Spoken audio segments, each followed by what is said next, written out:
Senhor Jesus? Amém. Vocês estão bem? Amém. Graças a Deus. Por gentileza, tome o seu assento. Enquanto você toma o seu assento, por favor, procure o texto bíblico, segunda carta de Paulo aos Coríntios, capítulo de número 4. Quando você encontrar o capítulo de número 4, por favor, procure o verso de número 16. Segunda carta de Paulo aos Coríntios, capítulo de número 4. Quando você encontrar o capítulo de número 4, por favor, encontre o verso 16. Enquanto os irmãos estão procurando o texto bíblico, eu quero agradecer a Deus, porque Ele é bom e porque a sua misericórdia dura para sempre. Eu estou muito feliz de poder cooperar com os irmãos. Estou aqui incumbido de trazer a saudação do meu pastor Salatiel Felipe, ali do setor 17, Parque São Lucas, onde nós servimos a Deus, eu, minha esposa, irmã Raquel. Então, pastor José, receba a paz do nosso pastor. Eu estou aqui debaixo da bênção dele. Ao irmão José, a dupla José aqui, né? Deus abençoe sua vida. É o trio? Tem mais um José? Graças a Deus. Aos irmãos que estão completando o 10º ano, é isso? 10º ano. Deus abençoe vocês, valentes de Davi. Que Deus em Cristo Jesus continue abençoando a vida de vocês. Eu estou aqui, irmão, encantado. Eu já senti a presença de Deus. Meu coração está alegre. Eu já posso até ir para casa, irmão, porque Deus falou comigo. Deus falou comigo. Já chorei, porque o Senhor Jesus Cristo está aqui neste lugar. E Deus tem uma palavra para o nosso coração. Amém? Achou o texto bíblico? Vamos ler? 2 Coríntios, capítulo 4, verso de número 16. Por isso, não desfalecemos. Pelo contrário, mesmo que o nosso homem exterior se corrompa, contudo, nosso homem interior se renova de dia em dia. Porque a nossa leve e momentânea tribulação produz para nós eterno peso de glória, acima de toda comparação. Não atentando-nos nas coisas que se veem, mas nas coisas que não se veem, porque as coisas que se veem são temporais, e as coisas que não se veem são eternas. Dá para você glorificar a Deus por essa palavra? Graças a Deus. Meus irmãos, deixa eu fazer algumas observações iniciais. A primeira delas é que o meu motor é 1.0, irmão. Eu vou devagarzinho. O importante é que você entenda a mensagem bíblica. Então não se preocupe com o meu tom inicial de voz. Já já o meu motor esquenta e a gente vai dar lugar. Mas por enquanto eu preciso fazer a exposição da Escritura e eu vou respeitar os seus ouvidos. Depois que o Espírito Santo começar a falar no meu coração, eu vou dar lugar assim como vocês. Mas eu preciso alertar aos irmãos. Esta é a primeira observação. A segunda observação, meus irmãos, o texto bíblico é conhecido dos irmãos. Não vou pregar, não é a minha pretensão pregar nada de novo. Vocês conhecem o texto bíblico. Não vou inovar, vou falar a palavra de Deus. Então, o texto bíblico é conhecido dos irmãos. Mas, para que eu possa falar o texto bíblico com clareza, eu vou me ater a alguns minutos para falar do contexto e do porquê o apóstolo Paulo fala isso para os irmãos de Corinto. Então, apesar de ser um texto conhecido, eu preciso passear com os irmãos pelo contexto desta carta, para que quando nós chegarmos na explicação do texto, vocês estejam ambientados com o que Paulo está pensando. Então, eu vou me ater um pouquinho ao contexto. Outra observação importante é que se você faz uma leitura da Bíblia despretensiosa, despercebida, você perde os detalhes que são importantes. Então, eu vou me ater também aos detalhes deste texto, que são importantes para a nossa reflexão. Uma outra observação importante, na verdade, é um exercício. O primeiro exercício nós fizemos, ler o texto bíblico. Eu preciso também fazer um outro exercício. Humildemente, meus irmãos, eu preciso explicar o texto bíblico para vocês. E a partir da explicação do texto bíblico, aplicar o texto bíblico em nossas vidas. Porque eu tenho responsabilidade pastoral. Eu vim para alimentar a igreja do Senhor. Amém? Então, irmãos, eu, sendo muito sincero, não estou preocupado com o seu glória a Deus. É sério. Eu vim pregar a mensagem de Jesus Cristo. Se isso te faz feliz, glorifica, exalta, pula, levanta a mão. Isso não me atrapalha, porque isso vai me incentivando a pregar a palavra de Deus. Mas a minha responsabilidade é com a Bíblia.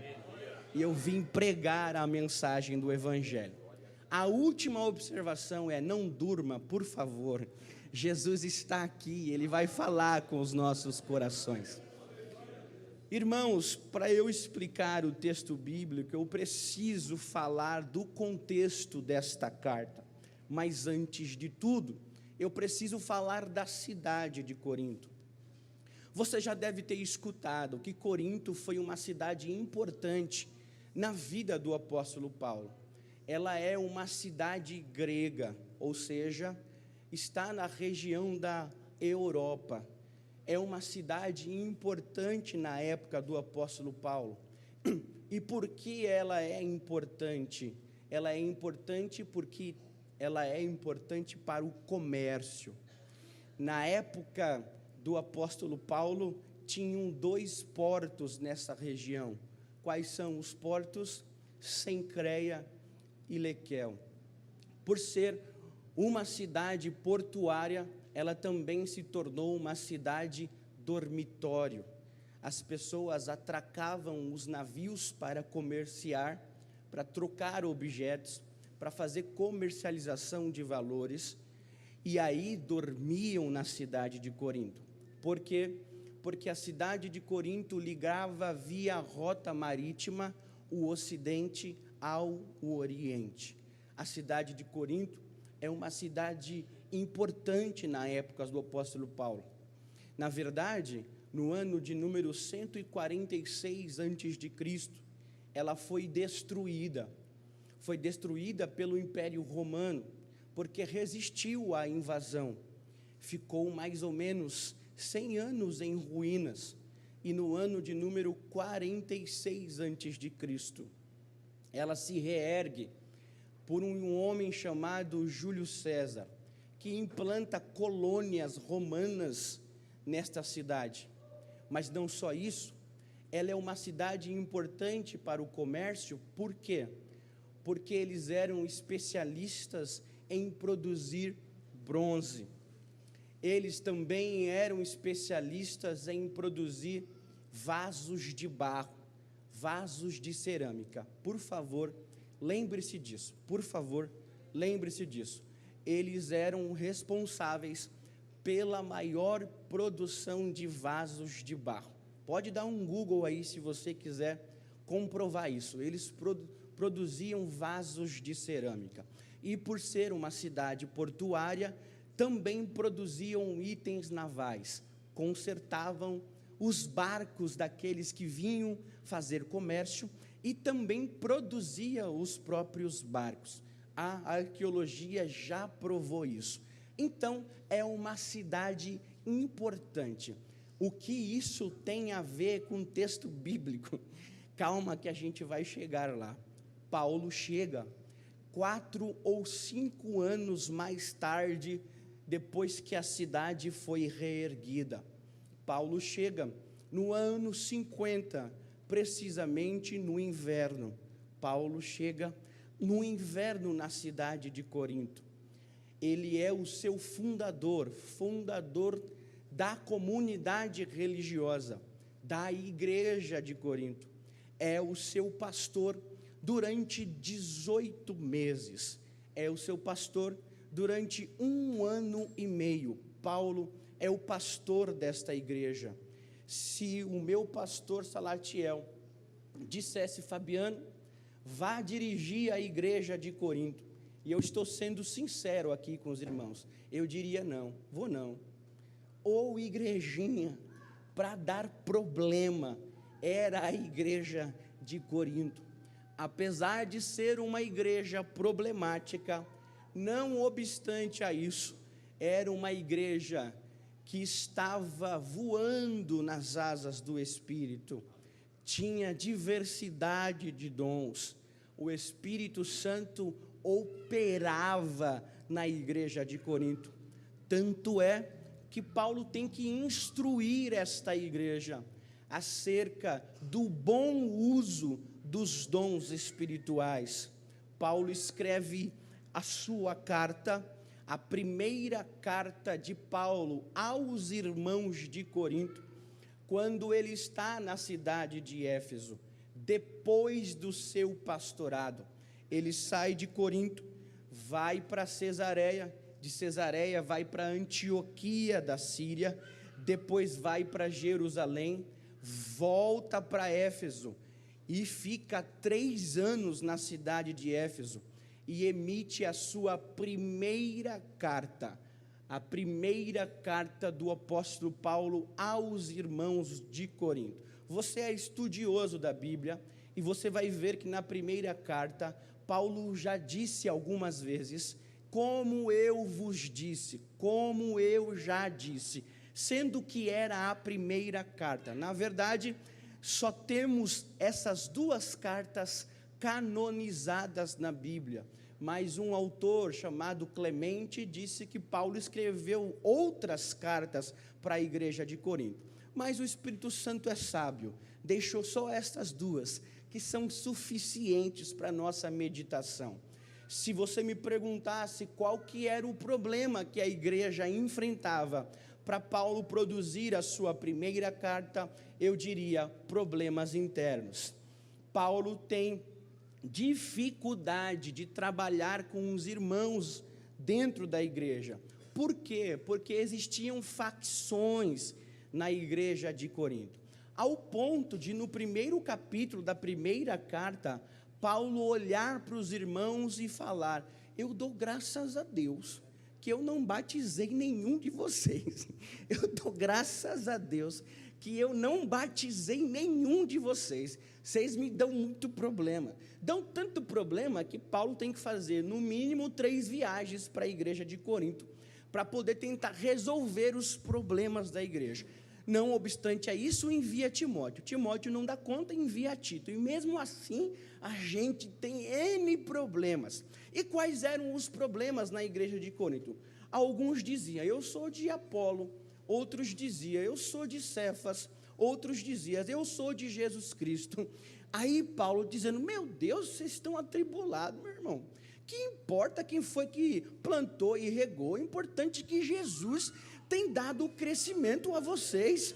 Parem de se faccionar, isso não é bom. Aí no capítulo de número 1, verso 9, Paulo diz à igreja: vocês foram chamados para a comunhão em Cristo Jesus.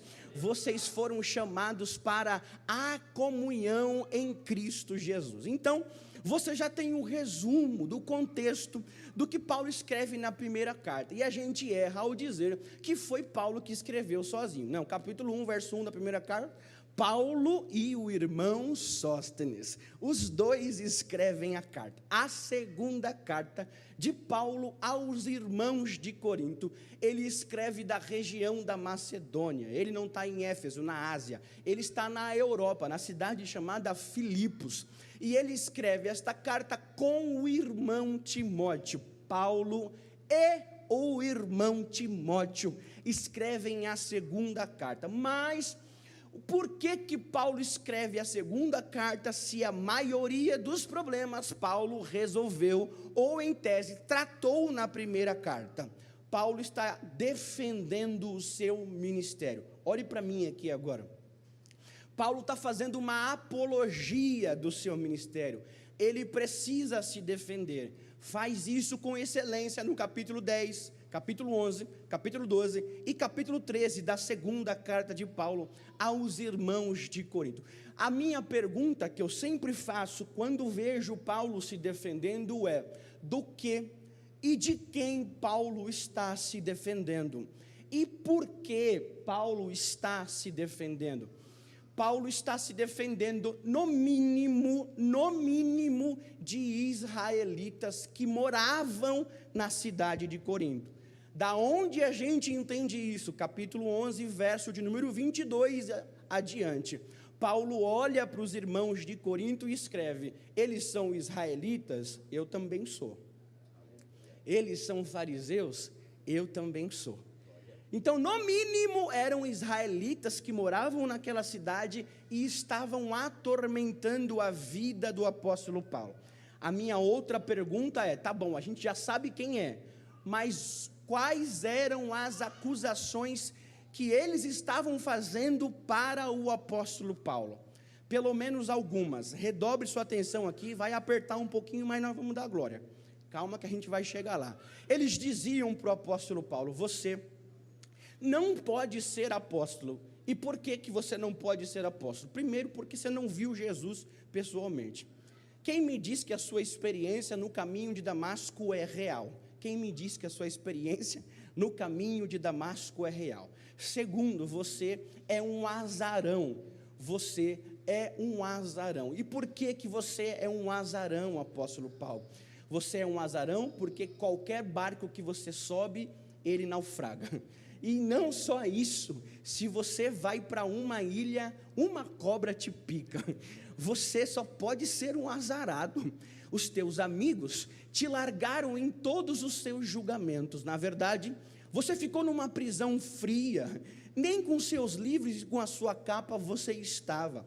Te abandonaram em alguns dos seus julgamentos. Você ficou vários dias na varoagem do mar. O próprio Paulo vai dizer isso no capítulo 11 desta carta. Você ficou vários dias na varoagem do mar. Em algumas cidades, como a própria cidade de Tessalônica, você foi perseguido, foi convidado a se retirar junto com Silas dessa cidade. Foi para Bereia, os irmãos de Tessalônica te perseguiram até Bereia, te expulsaram de 2 cidades e depois você foi para Atenas. Você não é bem-vindo em algumas cidades.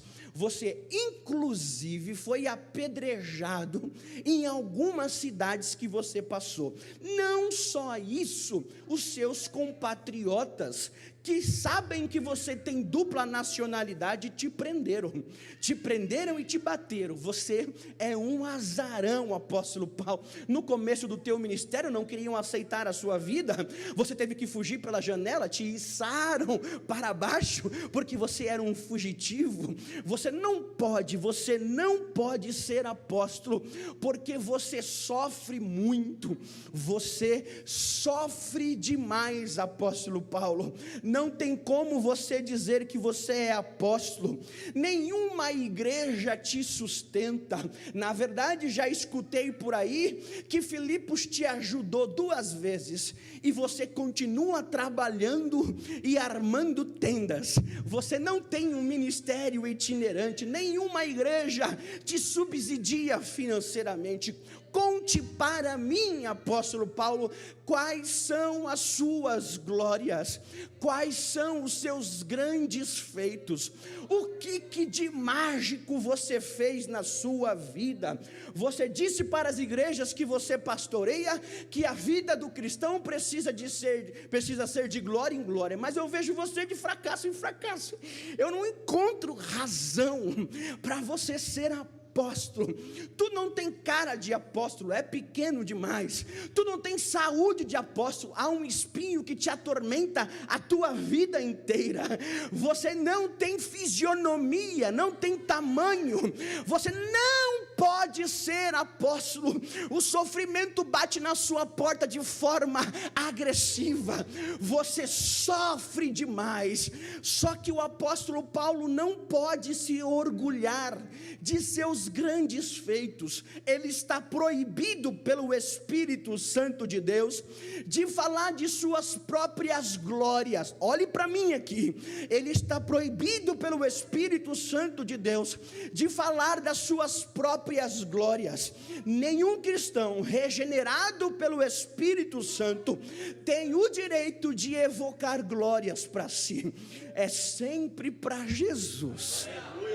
Olhe para mim, Paulo é humilde, e Paulo não pode falar de si mesmo, ele sempre evita, só algumas vezes que ele é provocado em defesas jurídicas que ele conta o seu testemunho, aí ele responde os seus acusadores.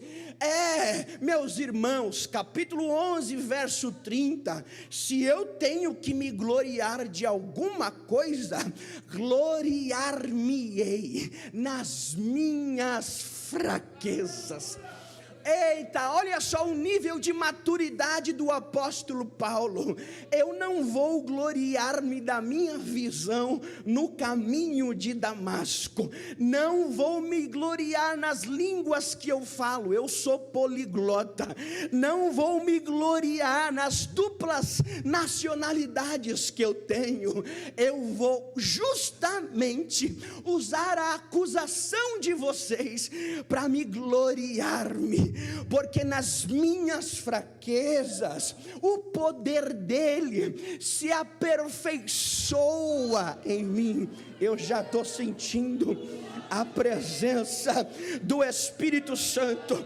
Você sofre demais, não pode ser crente, não pode ser apóstolo, você é um azarão, eu não quero andar com você. Conte-me as suas glórias, apóstolo Paulo, conte-me os seus grandes feitos. Paulo se recusa a contar e usa um recurso retórico da sua época, capítulo 12, ele não quer falar de si, mas ele pode falar de uma terceira pessoa, e é ele, a gente sabe que é ele diz no capítulo 12, eu conheço um homem que há 14 anos atrás foi elevado até o terceiro céu, se no corpo ou fora do corpo, Deus o sabe. E o que este homem viu, apóstolo? Ele viu coisas que não é lícito nem contar aos homens. Fica para mim, oh aleluia, oh glória. Eu não preciso gloriar-me dos meus grandes feitos, gloriar-me-ei nas minhas fraquezas, porque quando eu estou fraco, o poder de Deus se aperfeiçoa em mim, e aí eu sou forte. Tá bom, apóstolo Paulo, mas por que você sofre? Eu sofro porque tem um objetivo no sofrimento. Paulo já disse isso, e a humanidade está procurando essa resposta há vários anos. Paulo está dando uma razão para o sofrimento. Dobre sua atenção aqui para mim. Paulo vai responder os irmãos que estão acusando ele, e no capítulo 1, verso 4, ele dá a primeira razão para o sofrimento dele. Ele diz o seguinte, capítulo 1, verso 4 da segunda carta: é ele que nos conforta em toda a nossa tribulação, para podermos consolar os que estiverem em qualquer angústia, com a consolação mesmo que somos contemplados por eles. Eita, direita. Olhe para mim aqui, porque isso aqui é pastoral. Paulo está respondendo os seus acusadores e dando uma lição para a igreja de Corinto. Meu sofrimento é pedagógico. Deus me faz sofrer, porque eu vou encontrar pessoas no meu caminho que estarão em qualquer angústia como a minha, e através do consolo que eu recebi, consolarei essas pessoas. Amandagaséria. A expressão consolo aqui é a mesma que sai da boca de Jesus quando ele vai falar sobre o outro consolador que havia de vir ficar com a igreja. A expressão que Jesus usa é paracletos, a expressão que Paulo usa é paracletóis, são cognatos. Paulo está dizendo: enquanto eu estou sofrendo, tenho o direito de ser consolado por Deus. Eu vou repetir: enquanto eu estou sofrendo, eu tenho o direito de ser consolado por Deus. É o que Jesus disse na sua boca no Sermão da Montanha: bem-aventurados os que choram, porque eles serão consolados. Oh glória, eu estou sentindo a presença. Levanta a tua mão direita para o céu. Levanta a tua mão direita para o céu. Augustinho de Hipona diz, com a mão direita levantada: uma uva jamais se tornaria vinho se ela não fosse esmagada no lagar. John Stott disse certa vez que é impossível o processo de santificação sem sofrimento. C.S. Lewis disse mais uma vez: o sofrimento é o megafone para uma geração de surdos. Oh glória! Paulo está dizendo: eu às vezes não vou tirar o teu sofrimento, porque se eu tiro, tu escapa. Eu vou deixar ele aí do jeitinho que ele está, porque isso te aproxima da minha presença. Mão direita para o céu, mão direita. Eu disse que ia doer, mas este sofrimento que você passa, meu irmão, este sofrimento que você passa, minha irmã, é palco para a glória de Deus. Segura aí, porque eu preciso aplicar em nossas vidas. Jesus está dizendo: não é à toa o seu sofrimento, não é de graça, ele é pedagógico. Enquanto você sofre, eu te ensino a lidar com os problemas, e aí algumas pessoas vão te procurar. Pasmem vocês, ovelha também pastoreia, ovelha também ensina. Vai bater na tua porta pessoas em angústias semelhantes à sua, e é você que eu vou usar para consolar a vida de alguém. Fecha a tua mão e sinta a presença do Consolador. Já está passando aqui. Ela me canto. Eu sinto que o Espírito Santo reservou essa data para consolar a nossa alma, para dizer: eu vou usar o sofrimento da tua casa para ensinar famílias em volta de você. Abra a porta quando ela bater. Oh, Jesus desceu quentinha.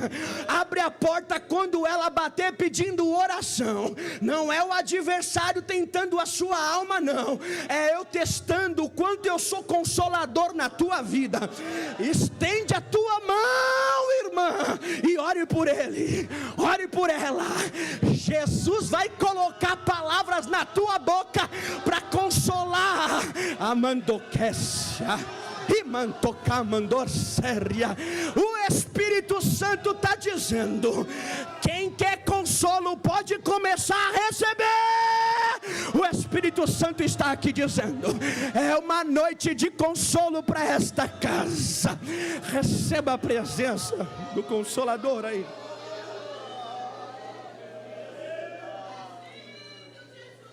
É me cando a séria.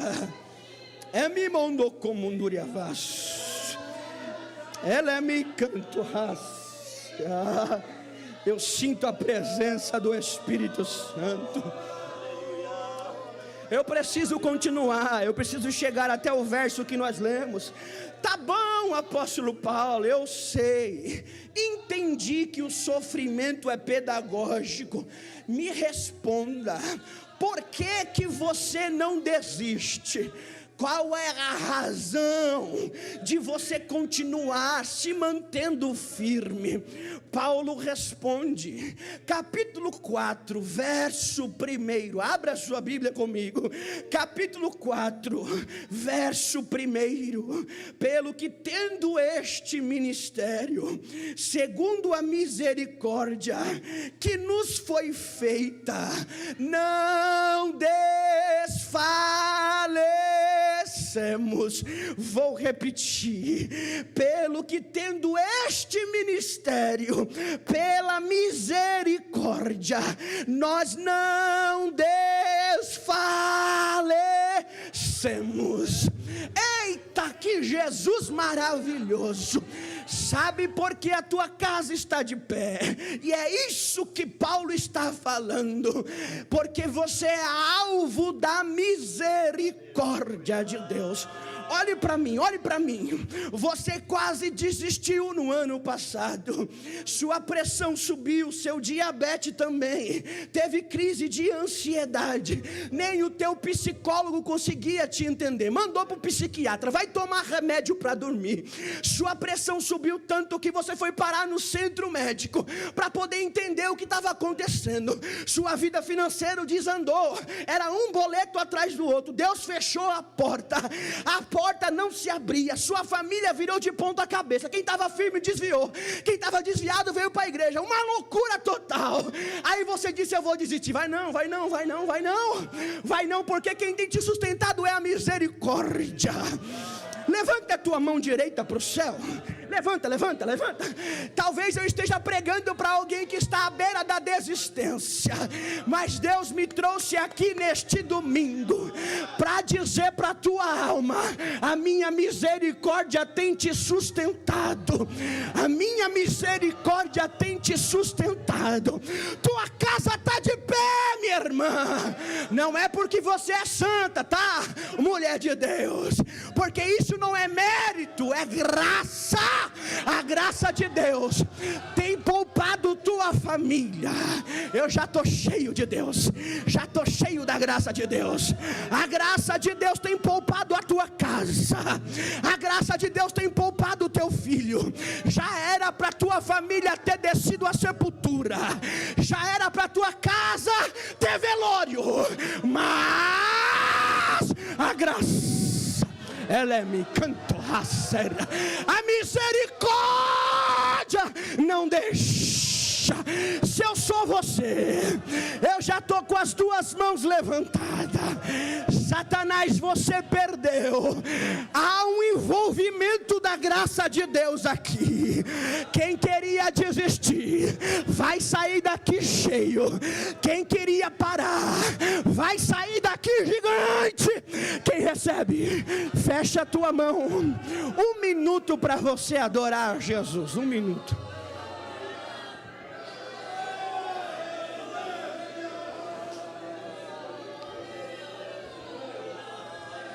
Amanagashai.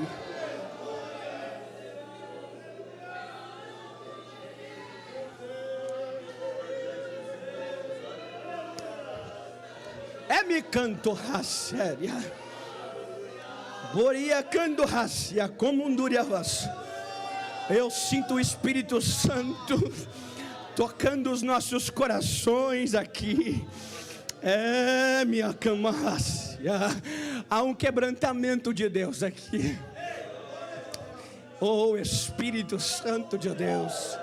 Eu quero continuar, irmão, eu quero continuar a pregar, mas a minha alma está sendo incomodada pelo Espírito Santo. Quem pode adorar? Você acha que eu vim aqui só para pregar? Não. Enquanto eu estou pregando, eu estou prestando um culto de adoração a Deus. E Ele está me incentivando, dizendo: minha misericórdia alcança vocês aqui essa noite.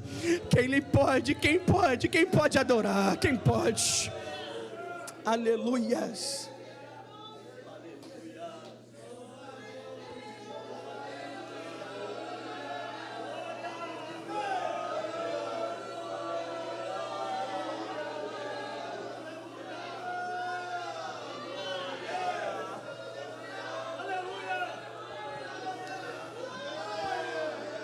Não precisa de muito, o Espírito Santo está falando aqui.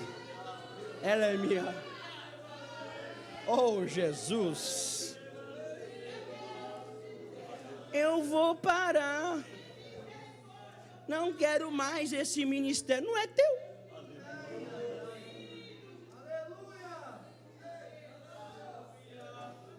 Tu vai reter uma coisa que não é tua?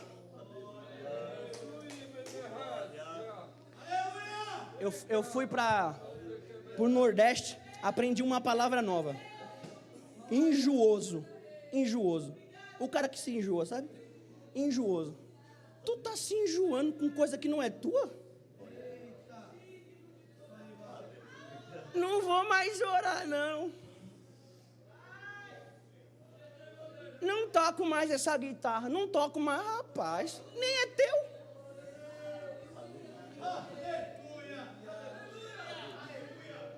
Tu não tem nada nessa vida. Tu é um peregrino, rapaz.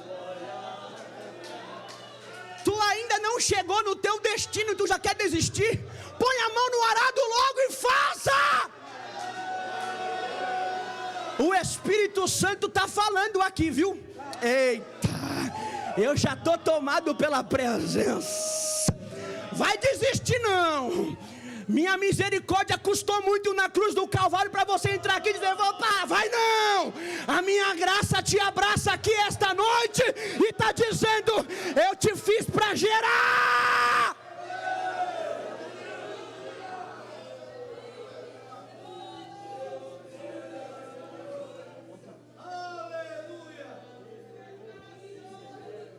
Jesus me ajuda. Tá bom, Paulo, tá bom. Já entendi. O sofrimento é pedagógico? Me dá a séria. O sofrimento é pedagógico? Ok, você não desiste por conta da misericórdia, mas o que te faz aguentar? Lembra do vaso de barro que a igreja de Corinto produzia? Lembra que eu falei para vocês que eles eram produtores? Paulo é inteligentíssimo e o Espírito Santo conduz da forma certa. Eu vou usar uma alegoria para que eles possam entender por que eu posso resistir. Porque não é sobre mim, é sobre o que ele depositou na minha vida. Capítulo 4, verso 7. Abra a Bíblia comigo aí, por favor. Capítulo 4, verso 7. Temos, porém, este tesouro em vasos de barro,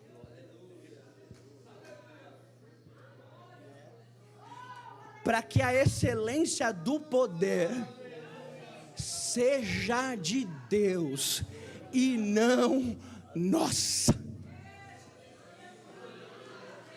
Deixa eu explicar um negócio para vocês aqui rapidinho. A gente vai chegar num texto lá. Irmãos, uma moedinha só, você morando lá, pastor José, tu ir em qualquer esquina, eu quero um vaso, pega aí esse vaso, vale uma moedinha mesmo, não vale nada, pega aí. As mulheres perceberam que quando os ladrões entravam nas casas, eles roubavam os vasos de bronze, e não os vasos de barro. Aí alguém pensa, se eles estão roubando os vasos de bronze, vamos colocar os nossos tesouros nos vasos de barro.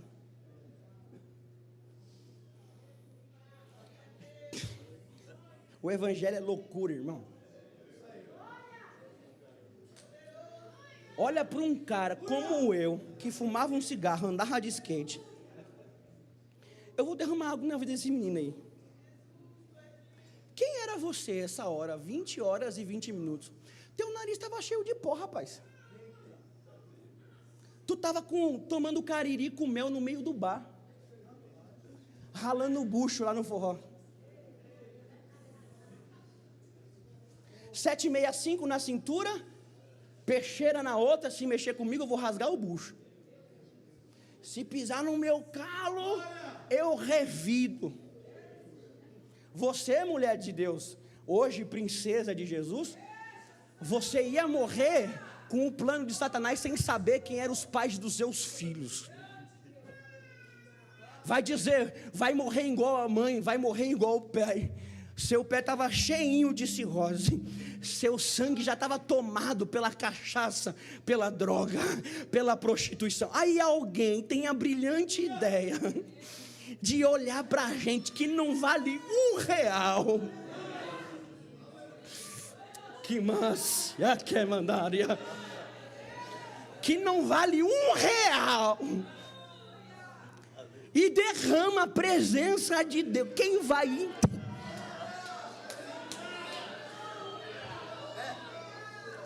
Aí tu vem pra cá, é pomposo demais, nariz lá em cima, eu sou. Rapaz, é nada. Jesus tirou do tráfico, tirou da boca de fumo, tirou do bar, te deu um novo nome, te batizou com o Espírito Santo, te dá sonhos e visões, te deu um trabalho aqui dentro, santificou a tua alma, desce do salto. O Espírito Santo está dizendo: se não sou eu dentro deste vaso, você não é nada. Mas graças a Deus que Ele nos resgatou do charco de lodo e nos colocou ali dentro para louvar.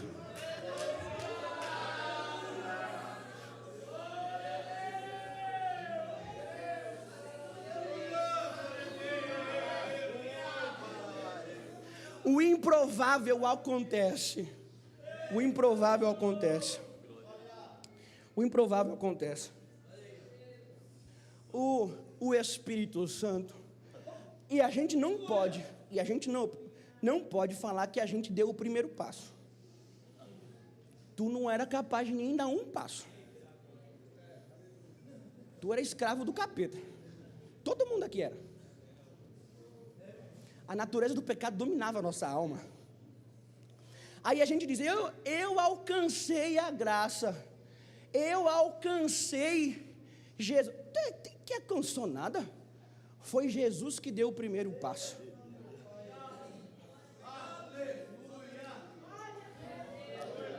Eu vou me encaminhar para o encerramento. Foi Jesus que deu o primeiro passo, não foi você. Nós acreditamos na graça preveniente. Olhe para mim aqui, nós assembleamos. Você foi exposto à palavra de Deus, sem ter consciência dela. Alguém te abraçou, te entregou um folhetinho, disse: Jesus te ama. Naquele momento o Espírito Santo começou a trabalhar na sua vida, libertou o seu arbítrio para escolher, porque nem para escolher tu prestava. A segunda mensagem que você ouviu, você não resistiu à graça. Apesar de ela ser irresistível, naquele dia você quis se entregar. Você disse: eu quero Jesus. E isso é bíblico. O primeiro passo foi dado por Jesus.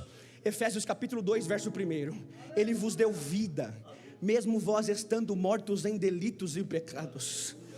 Colossenses capítulo 1, verso 13.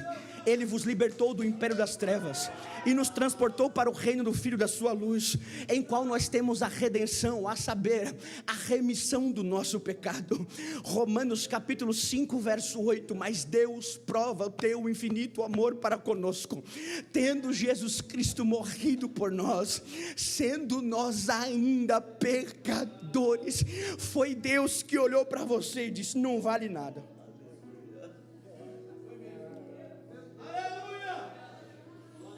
Mas o que é de mais precioso eu vou depositar nessa vida aí, ó.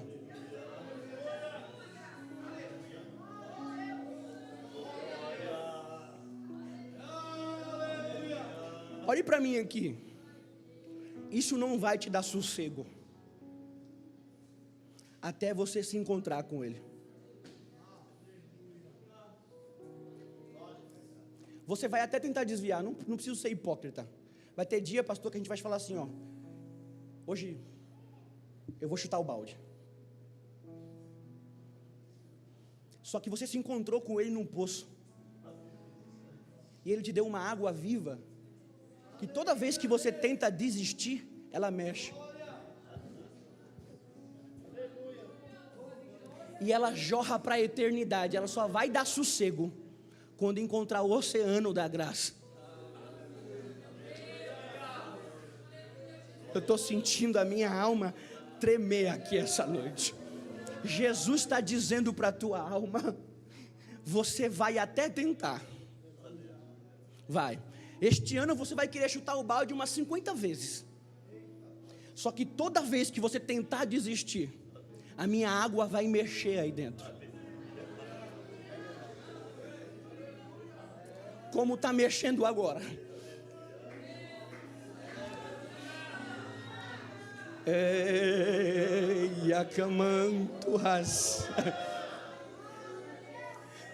O Espírito Santo fala com a nossa alma. Eu estou sentindo a minha alma tremer. Paulo, tá bom, entendi. Mas me dá mais uma justificativa por que você não desiste. Capítulo 4, verso 16. É por isso que eu não desisto. É por isso. Porque o meu homem exterior pode até estar corrompido, mas aqui dentro uma coisa se renova de dia. Deixa eu explicar isso para você.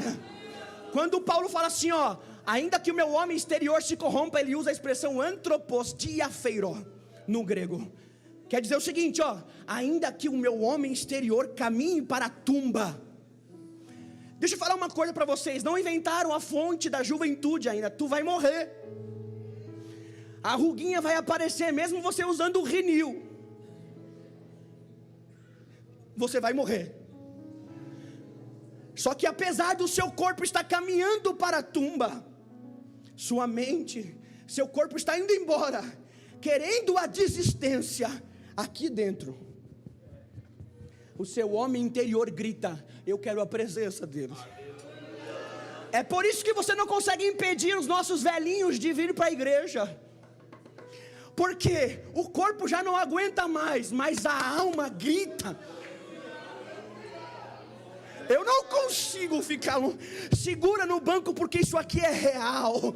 O seu corpo pode até dizer: eu quero um pecado, mas alguma coisa aí dentro vai gritar: não, o meu sangue é valioso demais, corre para minha casa, abraça-se no altar. Jesus está falando, levanta a tua mão, levanta. Você quis parar, quis desistir, chutou até o balde, mas Jesus te fez pegar esse balde de novo, dizendo: não é hora de parar. O meu Espírito renova o teu homem interior aqui agora. Levanta a tua mão e adore a Deus por um minuto.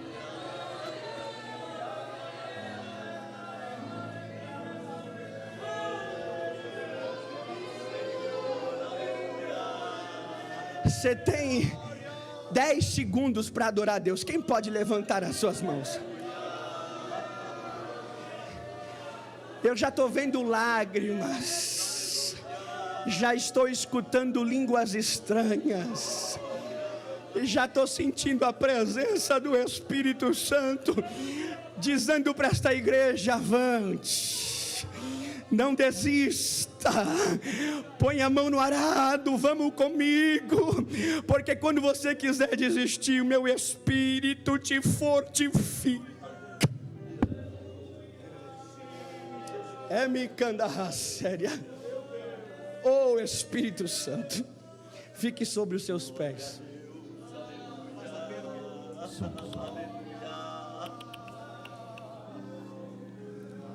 Tem alguém aqui que está afastado?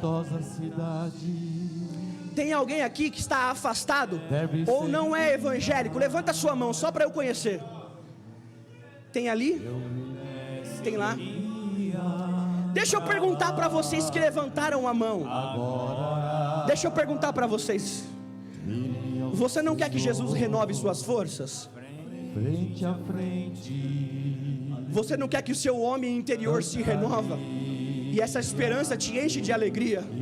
Se você quer aceitar a Jesus como o único e suficiente Salvador, vem aqui na frente, eu quero orar por você. Os obreiros, me ajudem, por favor. O Espírito Santo quer salvar a tua alma.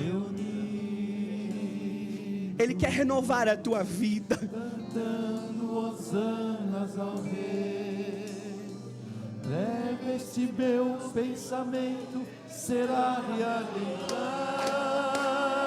É para isso que eu vim pregar. Pois estarás com a Aleluia.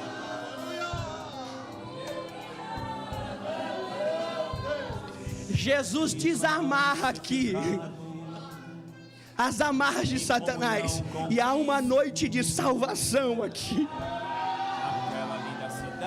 Tem mais alguém, por favor? A palavra falou com você. Jesus quer te livrar do pecado, da justiça, do juízo. Ele falou com a tua alma. Vem aqui na frente que a gente precisa orar por vocês. Eu preciso encerrar o meu pedido. Vamos orar? Segura um pouquinho aqui. Você vai fazer uma oração comigo aqui. Aleluia. Mas hoje você não vai pedir nada material, tá? Deixa para o outro domingo. Você vai pedir coisas espirituais. Vai fazer pelo menos 3 pedidos, tá, irmão? E Deus não barganha, não. É graça. Se Ele dá, amém. Se não der, É verdade. sem reclamar com Jesus.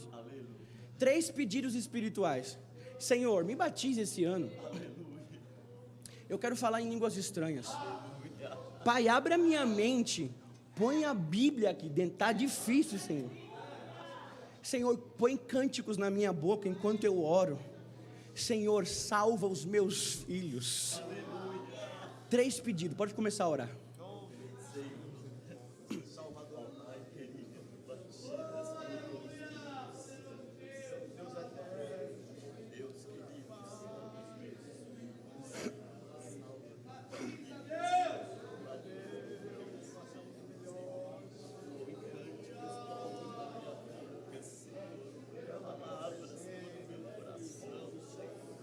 Você tem mais 15 segundos para pedir. Tem mais 15 segundos para pedir.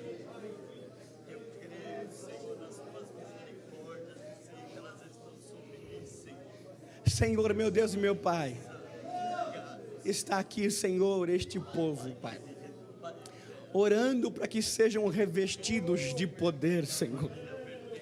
Escuta esta oração, Senhor.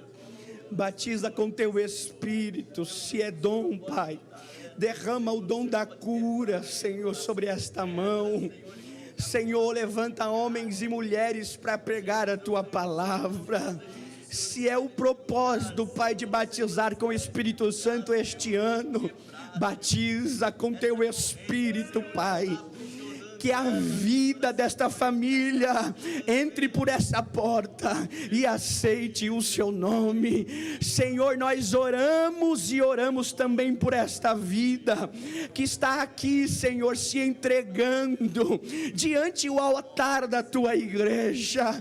Senhor, o Senhor já salvou, o Senhor já convenceu através da tua palavra, que ela seja a coluna da tua casa, que ela seja baluarte da verdade lá, Senhor, aonde há um homem e uma mulher de coração aberto diante da tua presença,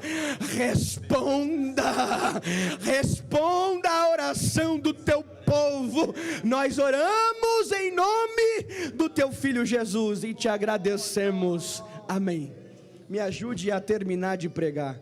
Pegue aí 2 pessoas, diga para ela: este ano vai ser o ano mais espiritual da tua vida. Deus abençoe vocês. E manda